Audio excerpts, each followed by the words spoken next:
Hey everybody, it's me, Mambo Dad. So, I want to tell you guys about my little experience on Sunrise Airways this time. It was a little bit different because usually it's like, okay, I don't have to tell you every time. You know how I got here because there's only one airline, so you already know. But this one was a little bit different.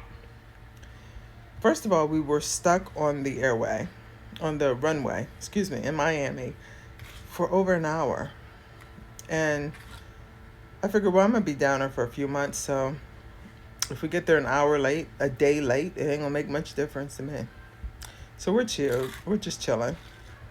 And they said that the plane was overweight, and they had to figure out the baggage was overweight by the fuel and all this other stuff. And I'm thinking, okay, do what y'all got to do. Do y'all math. And so then about an hour later, they said, okay, we're gonna take off. Only one person popped off in the back, and they squashed that real quick.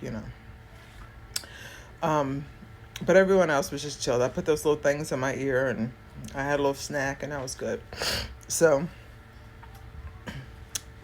plane takes off.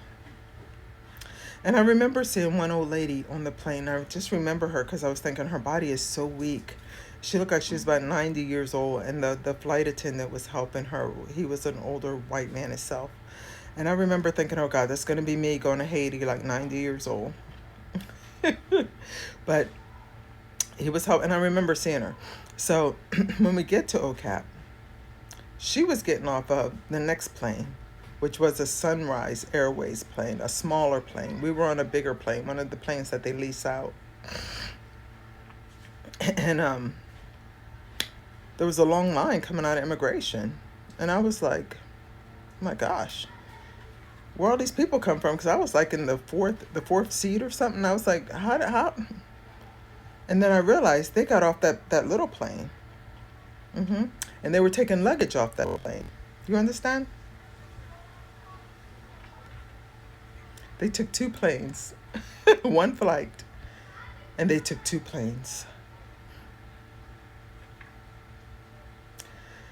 So when I get there, there's this long line coming out of immigration. And so I said to the people, I have a U.S. passport. I'm supposed to be in that line over there because I have to pay a $10 tax. That line didn't have anyone there. And so they were being really ignorant towards me. I don't care. So, and they were making blockades. I'm like, I don't want to get in front of you. I just want to pass. No. And I'm thinking, this is the reason why a lot of countries are not giving Haitians visas, okay? This is the reason right here. Bahamas, Turks and Caicos, Dominican Republic, the U.S. This is the reason. But I digress. Because I said to a gorgeous young man, this is why I keep some Haitian money in my pocket for when I reach. I said, sweetie, I got a U.S. passport. I need to be in that line over there where you pay the $10 tax. And he's like, okay. And he made the move. And I gave him a little money, you understand.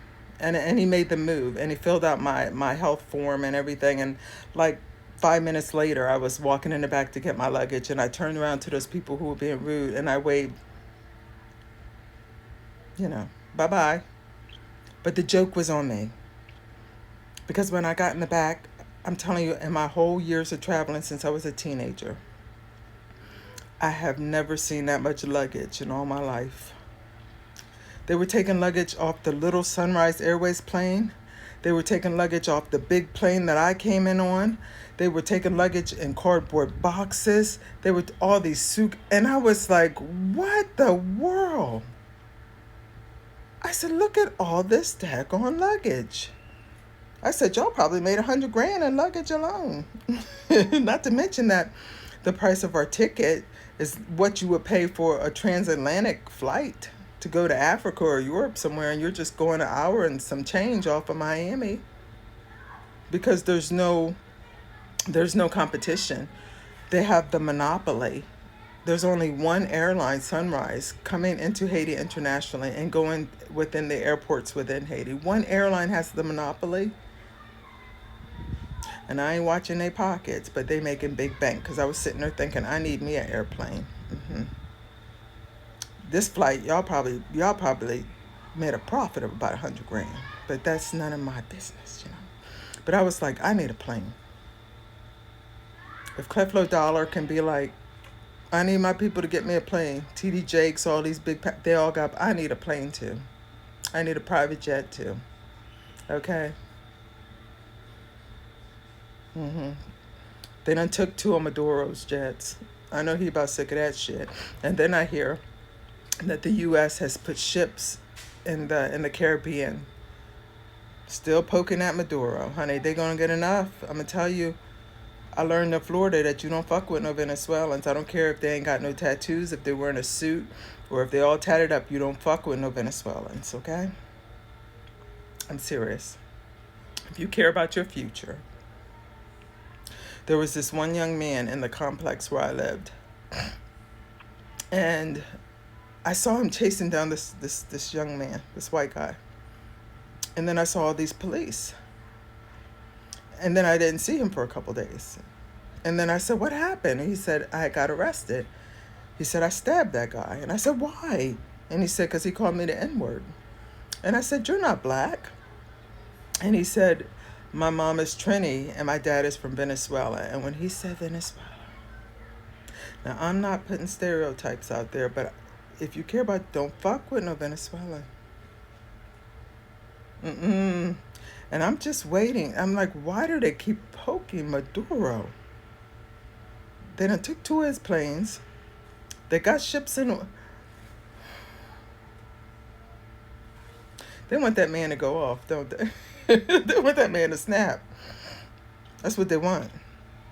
Y'all should have learned when Biden let all them Venezuelans in and it was taken over up in New York. Y'all should have learned to leave Venezuelans alone. Stop. Don't start no trouble. Won't be no trouble, okay? Oh goodness. But I'm gonna tell you, that was a heck of a flight. It really was. It was a heck of a flight because the delay and then all of the luggage. I just had never seen that much luggage. And they had to take two planes for one flight. Yeah. There's definitely a need for another airline. But I guess nobody wants to come to Haiti. Nobody, so we better be glad we got sunrise. I'm Mambo with that.